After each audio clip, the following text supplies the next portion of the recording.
Hello प्यारे बच्चों, आप लोगों को आपके अपने YouTube चैनल में स्वागत है। आज हम आप लोगों के लिए लाए हैं LCM और HCM। तो LCM के बारे में बात करते हैं। LCM होता क्या है तो चलिए बात करते हैं। LCM, तो LCM का तो फुल फॉर्म होता है लिस्ट कॉमन मल्टीपल। तो लिस्ट कॉमन मल्टीपल, मल्टीपल का मतलब होता है गुणज, कॉमन का मतलब होता है सर्वनिष्ठ और लिस्ट का मतलब होता है सबसे छोटा।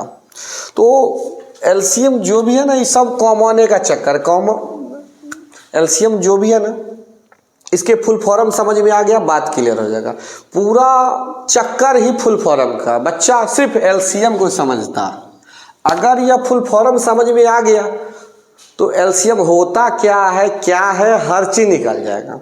तो एलसीएम क्या है? List common multiple. तो अंग्रेज लोग है ना, हर चीज उल्टा करता था, हर एक चीज उल्टा करता था। तो अपनों से उल्टे ही करना है कि उल्टा में मल्टीपल, तो मल्टीपल हिंदी में होता क्या है? तो गुणज।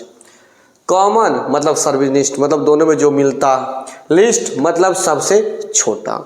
तो इस बात को समझने के लिए आपको एक एग्जाम्पल समझना पड़ेगा। एग्जाम्पल के बारे में बात करते हैं। पहले एग्जाम्पल है क्या, तो एग्जाम्पल ले लेते हैं 2, 3। तो बोला कि मल्टीपल, तो मल्टीपल का मतलब होता है गुणज। तो 2 का गुणज लिखते हैं 2, 4, 6, 8, 10, 12, 14, 16, 18, 20, 22, 24 एंड सो ऑन दे दी। 3 का ले लेते हैं 3, 6, 9, 12, 15, 18, 21, 24, 27 एंड ले लिया। अब बोला है मल्टीपल, तो मल्टीपल तो लिख लिए गुणज। अब बोला कॉमन, तो सबसे पहले कॉमन खोज लेते हैं, है कहाँ पे। तो सबसे पहले तो हमको मिल गया 6, एकदम फ्रेश। फिर मिल गया 12, फिर मिल गया 18 और फिर मिल गया 24 और भी मिलेगा। बात क्लियर है। कॉमन वाला को चुन लिए। अब उसमें कहता कि लिस्ट, मतलब इसमें कॉमन वाला में सबसे छोटा कौन है, तो पता चला 6। सबसे छोटा कौन है? 6। इसका मतलब यह कि हमारा जो एलसीएम है, 6 आया। तो एलसीएम कहता है कि आप तो जो दिया गया है उसका पहले आप मल्टीपल मतलब गुणज निकालिए। उस गुणज में जो कॉमन है उसको छांटिए और सबसे जो छोटा कॉमन होगा, जो कॉमन लीजिएगा, उसमें जो सबसे छोटा होगा वही एलसीएम होगा। और हिंदी में बात को जो लिखा गया उतनी बात को समझिए। कह रहा वह सबसे छोटी से छोटी संख्या है जो दिए गए सभी संख्याओं का गुणज। इसका कहने का मतलब ये है कि जो दिया गया है ना, उसका वह छोटी से छोटी संख्या है जो उसका गुणज है। तो गुणज का मतलब एक पॉइंट समझा चुके हैं इससे पहले जो भाग वाला चैप्टर था उसमें, कि गुणज होता क्या। तो गुणज वह संख्या होता है जिसका आप गुणज निकाले हैं उससे विभाजित हो जाता है। इसका मतलब भाग देने पर शेषफल 0 आता है। एक दिन बताए थे A = BQ + A। यदि A = BQ + 0 हो तो कहते हैं कि A B का गुणज है। A B का गुणज है। इसका मतलब यह ना था कि B A को विभाजित करता है, B A को विभाजित करता है। इसका अर्थ यह हुआ कि B से भाग देने पर शेषफल 0 आता है। तो यहाँ पे हमको समझना कि एलसीएम, तो यहाँ पे एलसीएम समझना और गुणज क्या है तो क्लियर हो गया था। अब यहाँ पे बात करते हैं। वह सबसे छोटी से छोटी संख्या है जो दिए गए सभी संख्याओं का गुणज। तो जैसे हम 2 निकाले तो 6 2 का गुणज है कि ना है। 3 6 का गुणज है कि नहीं है। तो इसमें तो आप बोलते कि 12 भी है, 18 भी है, 24 है। मैं बोला छोटी से छोटी, तो सबसे छोटी है 6, इसलिए एलसीएम हमारा आया 6। मगर एक बात ध्यान रखिए कि बार बार क्वेश्चन हमको दे देगा, बड़ा से बड़ा दे देगा, हर बार मल्टीपल लिखेंगे तो दिक्कत होगा। तो इसको निकालने के लिए विधि होता है। तो हम सबको यहाँ पे पढ़ना है गुणनखंड विधि। कौन सा विधि पढ़ना है? गुणनखंड विधि। तो गुणनखंड विधि निकालने का कॉन्सेप्ट बताते हैं। जैसे देखिए एलसीएम निकालने के तरीका, जिसमें गुणनखंड विधि है, जिसमें क्या है? गुणनखंड विधि। तो सबसे पहले आपको करना है प्रत्येक संख्या का अभाज्य गुणनखंड निकालना है। तो आप सबको इससे पहले वाला चैप्टर में अभाज्य गुणनखंड, अभाज्य के बारे में भी बात किए थे, गुणनखंड के भी बारे में बात किए थे। तो अभाज्य गुणनखंड निकालना है, तो बात तो क्लियर है। उसके बाद बोलता है सभी गुणनखंडों के उच्चतम घात को चुने, इसका मतलब हाईएस्ट पावर वाला को चुनना। उसके बाद कहता है इनका गुना कर दे, वही एलसीएम होगा। तो चलिए आप लोगों को एक एग्जाम्पल बताते हैं। जैसे देखिए ले लिए 60 और 72। तो 60 का जब आप गुणनखंड निकालिएगा 2 से तो 30 आएगा, फिर निकालिएगा तो 15, फिर 3 से लगाइएगा तो 5। तो 60 को आप लिख सकते हैं ना 2 गुने 2 गुने 3 गुने 5। इसको आप लिख सकते हैं ना 2 पे पावर 2 गुने 3 गुने 5। बात क्लियर है। अब निकालते हैं 72 का। तो 2 से लगाया आ गया 36, फिर 2 से लगाया आ गया 18, फिर 2 से लगाया आ गया 9, फिर 3 से लगाया आ गया 3। तो 72 को लिख सकते हैं ना 2 गुने 2 गुने 2 गुने 3 गुने 3। अब गौर से देखिए 2 पर पावर 3 लिख सकते हैं और 3 पर पावर 2 लिख सकते हैं। बात क्लियर है। अब कुछ पॉइंट समझाना चाहते हैं, उस पर ध्यान दीजिएगा। एलसीएम अगर यहाँ पे पॉइंट आपको समझ में आ गया तो एक भी क्वेश्चन नहीं फंस सकता। थोड़ा सा ध्यान दीजिएगा, हम कहना क्या चाहते हैं, आपको बात पकड़ना क्या है। बात पकड़ा गया तो एक भी क्वेश्चन फंसने वाला नहीं है। तो हम आपको एक बार और लिख देते हैं कि 60। तो 60 का मतलब क्या कि 2 पे पावर 2 गुने 3 गुने 5 है। उसके बाद 72 मतलब 2 पे पावर 3 गुने 3 पर पावर 2। बात फ्रेश है। अब गौर से देखिएगा कि आपको एक पॉइंट इसमें हम समझाए हैं कि इसमें बोला गया है कि प्रत्येक संख्या का अभाज्य गुणनखंड निकाले। तो आप अभाज्य गुणनखंड निकाल लिए और इसको इस रूप में लिख लिए। लिखने के बाद दूसरा पॉइंट बोला कि सभी गुणनखंडों के उच्चतम घात। तो सभी को देखिए, सबको देख लिए। तो इसमें हमको सबसे पहले 2 दिखा दिया। क्या दिखा दिया? 2। तो 2 बोला तो दोनों में है, मगर सबसे ज्यादा केकरा में है? तो 2 पे पावर 3 दिखाई दे रहा कि 2 पे 2 तो मिला, 2 वाला है। जैसे 2 दोनों में मिल रहा है ना, तो सबसे ज्यादा बड़ा घात वाला 2 लेना। तो सबसे बड़ा घात वाला 2 यहाँ पे ना है, सबसे ज्यादा बड़ा घात वाला 2 यहाँ पे। इसका मतलब कि एलसीएम में सबसे पहले 2 पे पावर 3 लेना। क्लियर? उसके बाद हमको दिखाई दे रहा है 3। तो यहाँ पे 3 का घात a है, यहाँ पे 2 है। तो सबसे बड़ा घात वाला लेना है। तो यहाँ ले लिए 3 पर पावर 2। अब आप लोगों को दिखाई दे रहा हो कि यहाँ 5 है, यहाँ 5 नहीं है, यहाँ पे भी 5 है। 5 पे पावर 0। अब तो आपको समझ में आ रहा होगा कि यहाँ पर 1 है, यहाँ पे 0 है।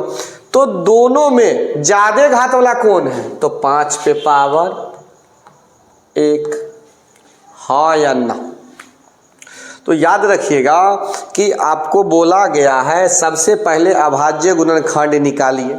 अभाज्य गुणनखंड निकल गया, उसके बाद देखिए कि उस गुणनखंड में जो अभाज्य संख्या है तो दोनों में देखना है। अगर दोनों में है तो दोनों में से दो, इसमें 2 का पावर ज़्यादा है कि इसमें, बोला गया ना कि सबसे ज़्यादा पावर वाला का, सबसे ज़्यादा घात वाला का लेना है। तो 2 पे पावर 3 दिखाई देते, ले लिए। अब 3 दिखाई दिया तो 3 तो यहाँ पे भी है और यहाँ पे भी है, मगर सबसे बड़ा किस में घात है? तो इसमें है, तो 3 पर पावर 2 ले लिए। तो आपको दिखाई दे रहा था कि ऊपर में 5 है, नीचे में 5 नहीं है, तो है तो दोनों जगह 5 पे पावर 0 है ना। तो समझने के लिए लिख लिए, होना तो दिखाया ही नहीं, मगर लिखने के लिए, समझाने के लिए आपको लिख लिए कि यहाँ देखिए 5 पर पावर 1 है, यहाँ 5 पे पावर 0 है। तो यहाँ पे हम क्या लेंगे? तो 5 पे पावर 1 की 5 पे पावर 0। तो यहाँ पे आपको कॉन्सेप्ट में एकदम फ्रेश लिखा हुआ है, सभी गुणनखंडों के उच्चतम घात को चुने। तो सबसे ज़्यादा ऊंचा इसमें क्या है? 1। सबसे बड़ा यही ना घात इसका है 1 और 0। तो दोनों में से कौन चुनेंगे? 5 पे पावर 1। तो अब गौर से समझिए,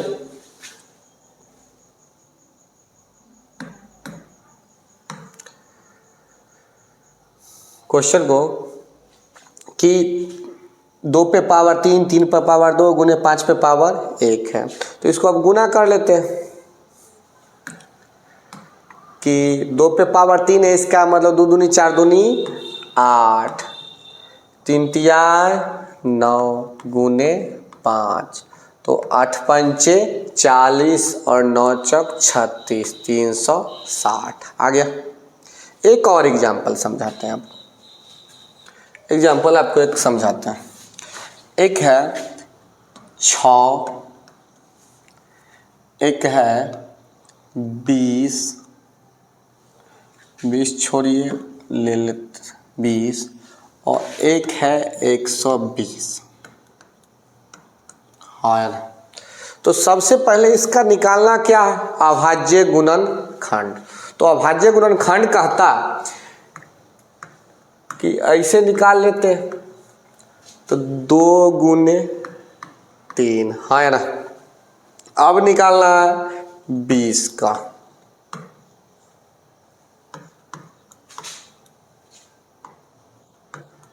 तो इसको लिख सकते हैं 2 गो है, तो 2 पे पावर 2 गुने 5।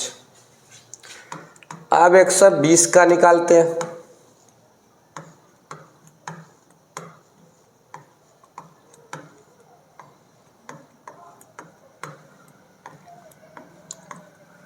आ गया। इसका मतलब क्या कि 2 पे पावर 2, 2 पे पावर 3,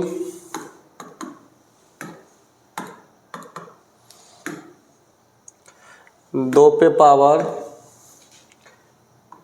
3, 2 पे पावर 3 गुने 3 पर पावर 1 गुने 5, है ना।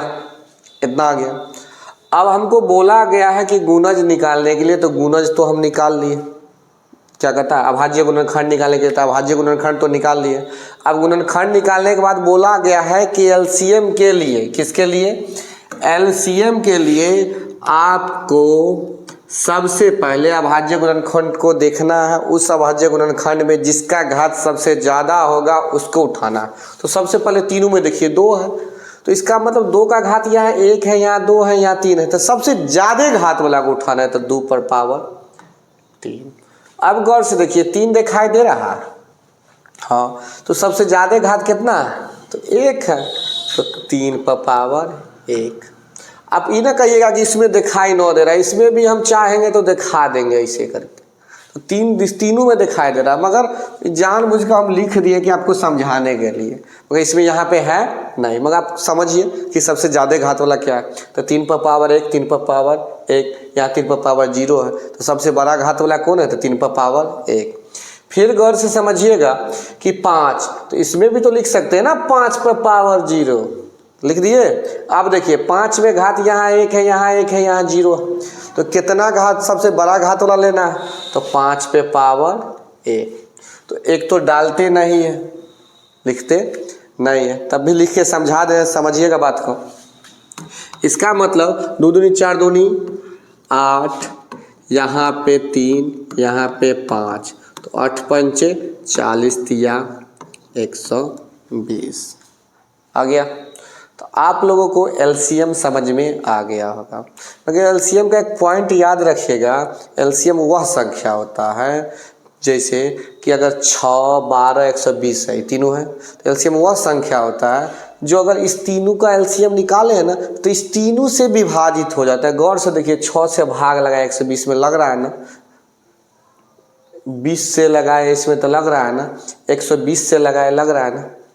तो बात हमेशा याद रखिएगा कि एलसीएम वह संख्या होता है जिस संख्या का आप निकाले हैं ना उससे विभाजित हो जाता है। मतलब एलसीएम वह संख्या है जो दिए गए सभी संख्याओं से क्या हो जाता है, विभाजित हो जाता है। बात क्लियर है? आगे इस पॉइंट को यूज करेंगे, ध्यान रखिएगा। चलिए आप लोगों को समझाते हैं एचसीएफ।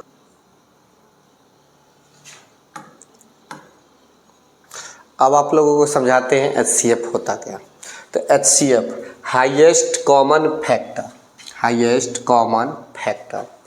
तो एचसीएफ के बारे में आपको समझना है, एचसीएफ है क्या। तो एचसीएफ वह सबसे बड़ी संख्या है जो दिए गए सभी संख्याओं को विभाजित करता है। एचसीएफ वह सबसे बड़ी संख्या है जो दिए गए सभी संख्याओं को क्या करता है, विभाजित करता है। जैसे अब हम आपको समझाते हैं कि जैसे 6 है और 15, 6 और 15, तो एचसीएफ कहता है कि वह सबसे बड़ी संख्या है जो दिए गए सभी संख्याओं को क्या करता है, विभाजित करता है। तो इसमें कौन सा संख्या है जो इस दोनों को विभाजित करता है। तो आप उस सभी अभाज्य संख्या को चूज करिए, सभी अभाज्य संख्या को चूज करेंगे, सभी संख्या को इसमें यूज करेंगे कि जितना भी संख्या है सबको फैक्टर बोला है ना, तो गुणनखंड निकालेंगे। ऐसा कौन सा गुणनखंड है, इसका कहने का मतलब यह है कि ऐसा कोई तो संख्या होगा इस जिससे इस दोनों को विभाजित कर दे। तो सबसे पहले 1 से लगाते, क्या चीज़ से लगाते हैं, 1 से। तो 1 से दोनों में भाग लग जा रहा है। फिर 2 से लगाते, 2 से इसमें लग रहा है, इसमें नहीं लग रहा है, इसका मतलब 2 नहीं है। 3 से लगा के देखते हैं, 3 से इसमें लग रहा है, इसमें भी लग रहा है तो लग रहा है। लेकिन 4 से इसमें लगाते हैं, इसमें नहीं लग रहा है। 5 से इसमें लगाते हैं तो इसमें नहीं लग रहा है, इसमें लग रहा है। 6 से इसमें लगाते हैं, इसमें लग रहा है, इसमें नहीं लग रहा है। इसका अर्थ यह हुआ कि 3 सबसे बड़ी संख्या है जो इस दोनों को विभाजित करता है। इसका अर्थ यह हुआ कि 3 दोनों का एचसीएफ है। बात क्लियर हुआ? कहता ना कि एचसीएफ क्या है, वह सबसे बड़ी संख्या है जो दिए गए सभी संख्याओं को विभाजित करता है। फैक्टर मतलब गुणनखंड। इस 6 किस 6 और 15 किस के पहाड़ा में आता है। तो पता हमको चला कि 6 के पहाड़ा में आता है, 3 के पहाड़ा में आता है, 2 के पहाड़ा में, तो यही ना गुणनखंड है। और 1 के पहाड़ा में आता है। फिर 15 का 1 के पहाड़ा में आता है, 3 के पहाड़ा में आता है, 5 के पहाड़ा में आता है, 15 के पहाड़ा में आता है। बात क्लियर है? ऐसा कौन सा फैक्टर है इसमें से जो दोनों आता। तो सबसे पहले 1 में भी आता है और 3 में आता है। तो सबसे बड़ा कौन है, 3। सबसे बड़ा कौन है, 3। इसका अर्थ यह हुआ कि 3 इस दोनों का एचसीएफ है। तो एलसीएम और एलसीएम तो आप समझ गए, एचसीएफ के बारे में बात कर रहे हैं। तो एचसीएफ क्या है, वह सबसे बड़ी संख्या है जो दिए गए सभी संख्याओं को विभाजित करता है। तो हम आपको समझाने की कोशिश किए कि 6 और 15 किस के पहाड़ा में आता है। तो पता चला 1 के पहाड़ा में आता है और 3 के पहाड़ा, मगर दोनों आना चाहिए, एक नहीं दोनों आना चाहिए। तो वह कौन सी संख्या जो दोनों आता है, तो 1 के पहाड़ा में आता है और 3 में। तो बोला गया सबसे बड़ी संख्या तो 3 है, इससे तो बड़ा कोई ना है जिसमें 6 और 15 आता है। इसका मतलब क्या, एचसीएफ क्या आया, 3 आया। बात की है। तो एचसीएफ क्या है, वह बड़ी से बड़ी संख्या है जो दिए गए संख्या को विभाजित करता है। तो वह बड़ी से बड़ी संख्या 3 है। क्लियर है? जो तो दोनों को विभाजित करता है। कहने का मतलब इस बड़ी से बड़ी संख्या जो 3 है एचसीएफ से इस दोनों में भाग लगाने पर शेषफल 0 आता है। तो एचसीएफ वह संख्या है जो इस दोनों संख्या को विभाजित करता है। इसका अर्थ यह है कि 6 में एचसीएफ से भाग देने पर शेषफल 0 आएगा और 15 में भी एचसीएफ से भाग देने पर शेषफल 0 आएगा। बात क्लियर है? तो HCF समझ में आ गया होगा। अब हर क्वेश्चन को तो हम ऐसे नहीं ना समझ सकते हैं, हर क्वेश्चन को ऐसे निकालेंगे तो 3 डिबिया तेले जड़ जाएगा। तो बात करते हैं कि इसको निकाला कैसे जाता है। तो गुणनखंड विधि से, किससे निकालना है? गुणनखंड विधि से। एक भाग भी विधि है, एक गुणनखंड भी विधि है। तो आपको सीखना है गुणनखंड विधि से। किस विधि से? गुणनखंड विधि से। तो सबसे पहले करना क्या है? प्रत्येक संख्या का अभाज्य गुणनखंड निकालना है। प्रत्येक संख्या का अभाज्य गुणनखंड निकालना है। फिर उस गुणनखंड में सभी संख्या में समान हो उन्हें चुने, जो समान हो, जो दोनों मिलता है उसी को चुनना है, जो नहीं मिलता है उसको नहीं। एलसीएम में यह समान वर्ड नहीं था, उसमें था कि किसी में भी मिल रहा है ना, तो अगर कहूँ पर है उसे मतलब नहीं। अभाज्य संख्या दिखाई दिया, अगर जिसमें सबसे ज़्यादा घात वाला उसको चुन लीजिए तो एलसीएम। मगर यहाँ लिखा हुआ है कि समान वाला, किसको चुनना है? समान वाला, उन्हें चुने। और उन्हें क्या कहता है? जो गुणनखंड सभी संख्याओं में समान वाला है उसे चुने। फिर उसमें सबसे कम घात वाला को ले, उसमें सबसे कम घात वाला को ले और फिर उसका गुना कर दे, HCF कहलाएगा। बात क्लियर हुआ? तो आपको हम समझाते हैं है क्या, एक एग्जाम्पल से। जैसे एग्जाम्पल देखिए कि 6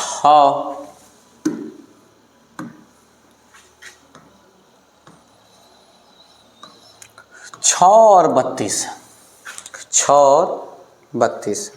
तो 6 और 32 को हम देखें तो 6 का गुणनखंड आप निकालिएगा तो 2 गुने 3 आएगा, हाँ है ना।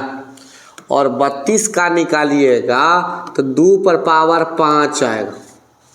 यस या नो? नो।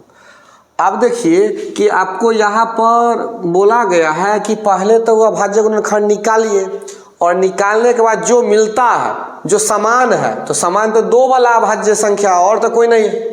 अभाज्य संख्या 2 वाला है ना, तो 2 वाला है, 3 तो है नहीं। अगर मन होगा तो लिख लीजिएगा 3 पर पावर 0, उससे पहले समझाए थे, इसमें भी लिख सकते हैं। तो आपके नज़र में भी 2 भी मिल रहा होगा और 3 भी मिल रहा होगा।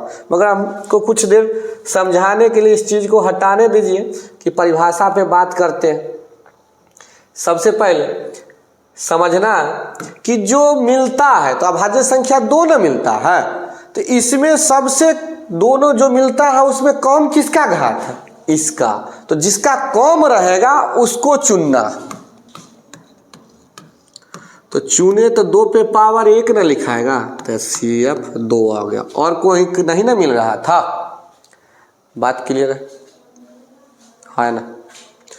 एक और एग्जांपल समझाना चाहते हैं। जैसे देखिए 30 और 72, 30 और 72। तो 30 का जब गुणनखंड निकालिएगा तो 2 गुने 3 गुने 5 आया, और 72 का जब गुणनखंड निकालिएगा तो 2 गुने 2 गुने 2 गुने 3 गुने 3 आएगा। अब इसका 2 पे पावर 3 गुने 3 पर पावर 2 न लिखेंगे। अब दोनों में बोला गया है कि दोनों का अभाज्य गुणनखंड को पहले गौर से देखिए। देख लिए, देखने के बाद जो मिल रहा है उसी के बारे में बात करना। तो मिल तो 2 रहा है और 3 रहा, मिल तो 2 रहा है और 3 रहा। तो 2 HCF में बोला गया है कि उसी को चुनना है जिसका घात कम हो। मतलब जो मिल रहा है उस दोनों, अगर 2 गो है तो दोनों में देखिए कि यहाँ 2 पे पावर 3 है और यहाँ 2 पे पावर 1 है। तो चुनना किसको है? दोनों में से जिसका घात कम हो। तो इसका घात कितना है? 1, और 3 मिल रहा है, तो मिल रहा, तो दोनों में से किसका घात कम है? तो ऊपर वाला का। तो 3 पर पावर 1। तो समझ में आ गया होगा, 3 दूना 6 HCF है। कोई डाउट? तो HCF भी आपको समझा दिया और LCM भी समझा दिया, मगर इस पॉइंट से समझिएगा। बात क्लियर है? अगर ये पॉइंट समझ में नहीं आया हो तो हम दूसरा पॉइंट बताएंगे आपको। क्लियर करें? दूसरा पॉइंट HCF का और LCM का, तो समझाते हैं।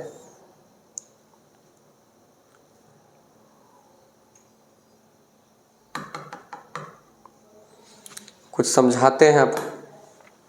जैसे देखिए 30 था तो 2 गुने 3 गुने 5 आया। फिर 72 है तो 2 गुने 2 गुने 2 गुने 3 गुने 3 आया। HCF के बारे में पॉइंट क्लियर करते हैं। जो मिलता हो उस सबसे कम किस्में, जो मिलता हो उस सबसे कम किस्में। तो 2 तो मिल रहा मगर सबसे कम किस्में इसमें, तो इसमें से जो कम है उसको चुनना। बात क्लियर। जो मिलता है उस सबसे कम किस्में, तो इसमें था ले लिए। 3 मिलता है ना तो सबसे कम किस्में इसमें, तो इसको ले लिए। और जो नहीं मिलता है उसके बारे में बात नहीं करना है। HCF में जो मिलता है उस सबसे कम किस्में है वो ले लेना है। बात क्लियर है। तो HCF हमारा आ गया 6। यही बात LCM में होता तो बात करते जो मिलता है उस सबसे ज़्यादा किस्में, जो मिलता है उस सबसे ज़्यादा किस्में। तो 2 तो मिल रहा है मगर सबसे ज़्यादा, तो 2 गुने 2 गुने 2। उसके बाद 3 मिल रहा सबसे ज़्यादा किस्में, 3 गुने 3। और जो नहीं मिल रहा वह भी पीछे से लगा दीजिए। 5 दूना 10, 3 तिया 9 चौक 36 आ गया। तो LCM समझ में आ गया होगा। अब है LCM और HCF के बीच संबंध। LCM और HCF के बीच संबंध। तो संबंध आपको समझाएंगे, प्रूव्ड भी करेंगे कि कैसे A गुने B आया। HCF A, B गुने LCM A, B बराबर A गुने B। कहने का मतलब यह है कि A और B का HCF और A और B के LCM को अगर गुना करते हैं तो A गुने B आता है। तो हम पॉइंट जो लिखा हुआ है ना संबंध, उसको प्रूव्ड भी करेंगे। बात समझे क्यों आता है, बात पे ध्यान दीजिएगा। या कहीं पे भी खोजिएगा तो ये नहीं मिलेगा क्यों आता है। थोड़ा सा ही पॉइंट को क्लियर होके देखिएगा कि होता क्या, और आपको हम समझाने का पूरा कोशिश करेंगे। क्लियर कर देंगे, प्रूव्ड कर देंगे कि HCF गुने LCM बराबर A गुने B होता है। तो हम चलिए आपको एक समझाते हैं कि बुआ कि 4 है, जैसे 4 है और 15, 4 और 15 इस दोनों का अगर HCF निकालेंगे, अगर HCF निकालेंगे तो हमको 1 आएगा। कितना आएगा 1। और LCM निकालेंगे तो 4 गुने 15 आएगा। तो 15 चौका 60। मगर हम पॉइंट पढ़ के आए हैं कि HCF वह संख्या होता है जो इस दोनों को विभाजित कर देता है, और LCM वह संख्या होता है जो इस दोनों से विभाजित हो जाता है। बात क्लियर है। HCF वह संख्या होता है जो इस दोनों को क्या करेगा, विभाजित कर देगा। LCM वह संख्या होता है जो इस दोनों से विभाजित हो जाता है। बात क्लियर है। तो हम पॉइंट समझाते हैं, उसको समझिएगा। कहना जो है तो अगर हमको बोला गया ना कि HCF उसमें भाग लगाता है, तो 4 से अगर 1 में भाग दिए तो हमको क्या आया, 4 आया। क्लियर। अगर 15 में भाग दिए 1 से तो क्या आया, 15 आया।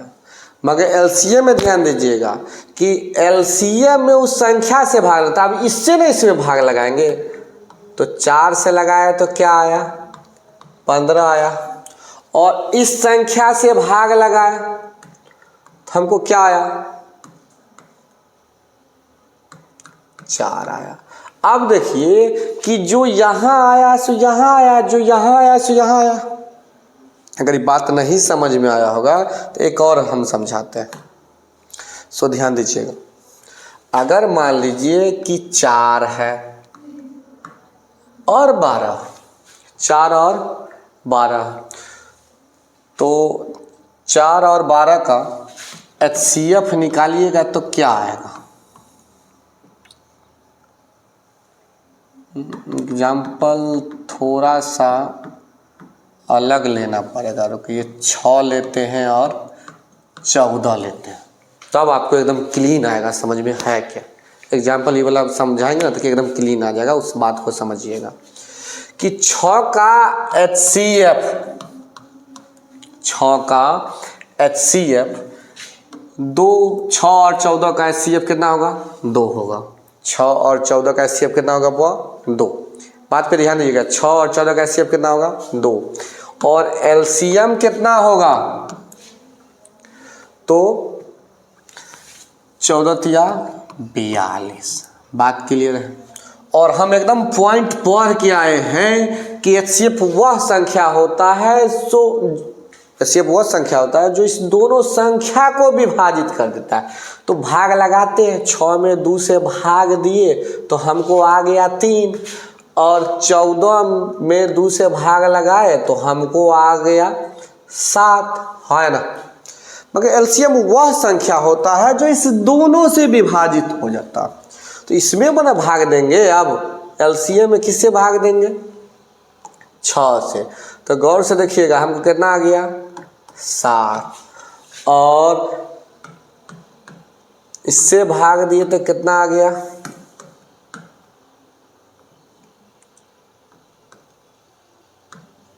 3 आ गया। अब यहाँ पे हम एक पॉइंट को बताना चाहते हैं, उस एकदम फ्रेश देखिएगा क्या है कि अगर यहाँ 3 आया है तो यहाँ 3 आया, यहाँ 7 आया है तो यहाँ 7 आया।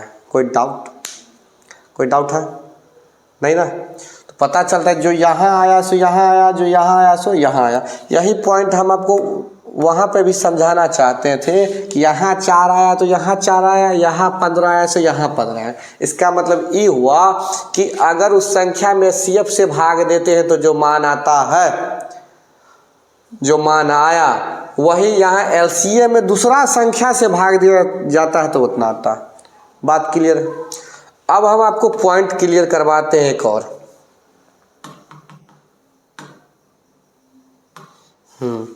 A और B, तो HCF किसका? A और B का। तो अगर HCF A और B है तो अगर HCF से A में भाग देंगे तो कुछ तो मान आएगा। गौर से यहाँ देखिएगा, HCF से मैं भाग दे तो कुछ तो मान आया, है ना। भाग दिए तो यहाँ 3 आया ना, तो हमको पता यहाँ अंक था तब ना पता चला कि 3 आया।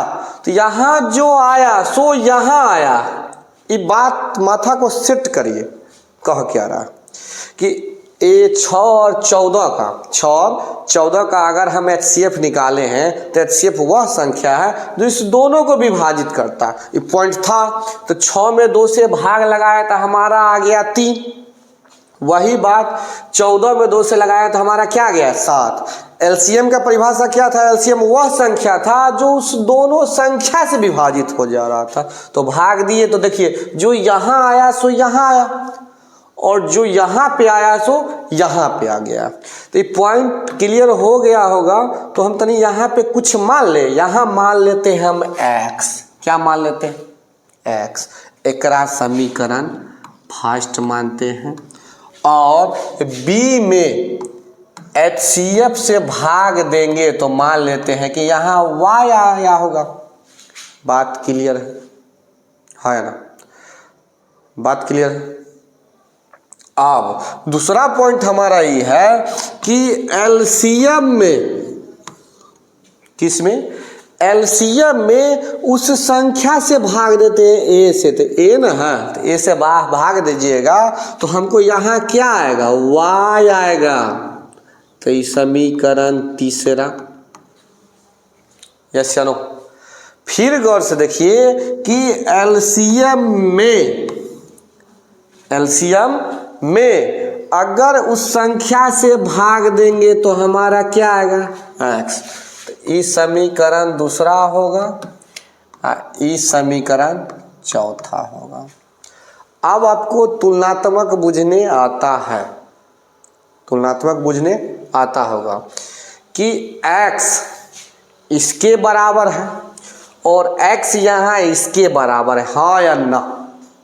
गौर से देखिए, y इसके बराबर है और y इसके बराबर, या तो फर्स्ट को चौथा के बराबर कर दे या तीसरा को दूसरा के बराबर कर दे। तो करके दिखाते हैं आपको।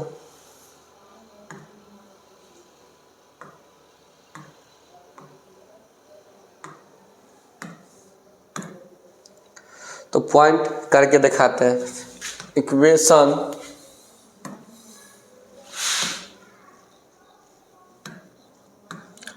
पहला तथा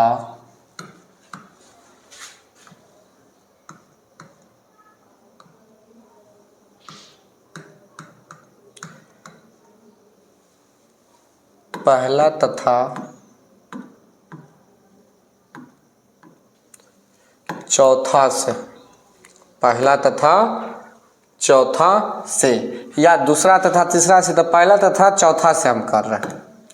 तो से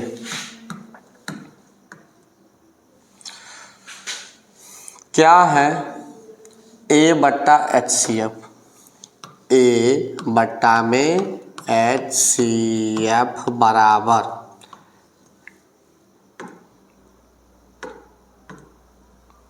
LCM बट्टा में B, LCM बट्टा में B।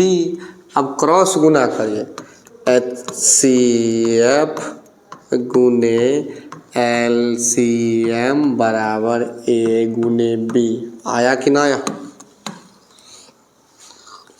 प्रूव्ड हो गया। अगर आप लोगों को वीडियो अच्छा लगा हो तो लाइक एंड सब्सक्राइब करें और शेयर भी कर दें। और हमारे चैनल पर हर चीज़ पढ़ाया जाएगा, वह सबूत के साथ पढ़ाया जाएगा, एकदम पॉइंट बाय पॉइंट क्लियर करा के पढ़ाया जाएगा। अगर कहीं पे दिक्कत हो रहा हो तो कमेंट कर दें, कोशिश किया जाएगा कि अच्छा से अच्छा वीडियो आपके लिए अपलोड किया जाएगा। और कुछ दिन में बिहार बोर्ड के लिए 100 ऑब्जेक्टिव भी आए, आप सबके लिए वीडियो बना के लाया जाएगा। ठीक है।